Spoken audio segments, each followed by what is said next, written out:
Good morning. This is Don Hadley. I'm president of Applied Vision Works, and I'm here to do another drive-through. And what I wanted to talk to you about was pedigree versus experience. And this is part one of three. Bruce Gresham is going to be doing part two.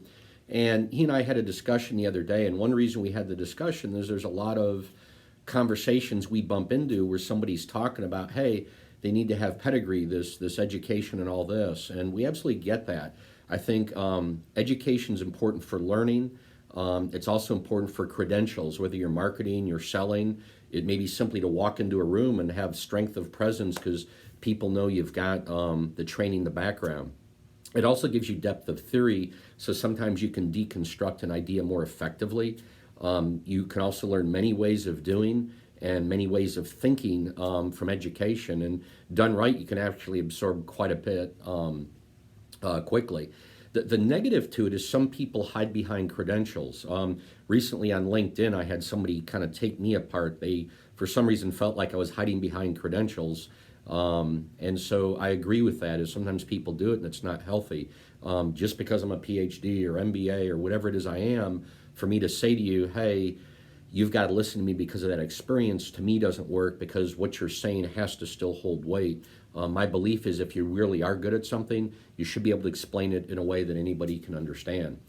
I think from an experience standpoint, it's so important to have experience because it's practical. A lot of times it's about what matters the most, what makes the difference. They can cut to the bottom line. I also think real experience is fun. It's fun to play around in a laboratory, but I kind of look at my life. Every interaction I have is a laboratory. Not that I'm being disrespectful of who I'm with, but I want to see what I can do in this situation. And so I think you can cement a lot of learning through having the experience. The problem is sometimes our experience isn't the only thing we learn from, and reading books and having education brings in other people's experience more quickly. So I think you need both, but I also think there's the right mix. I don't think we should hide behind credentials or I've got 20 years experience, 30 years experience, you should listen to me. I think we really need both. I once heard the phrase research tempered by experience, and the program we've built, the Comprehensive Independence Builder for businesses, for organizations, is really based on research tempered by experience. Sometimes if somebody gets their MBA, I'll ask a question, have you let your MBA ruin you? And that always makes for interesting discussion. Somebody that's got a lot of experience, I'll ask the question, hey, have you ever considered going back to school? And that leads to a very interesting conversation.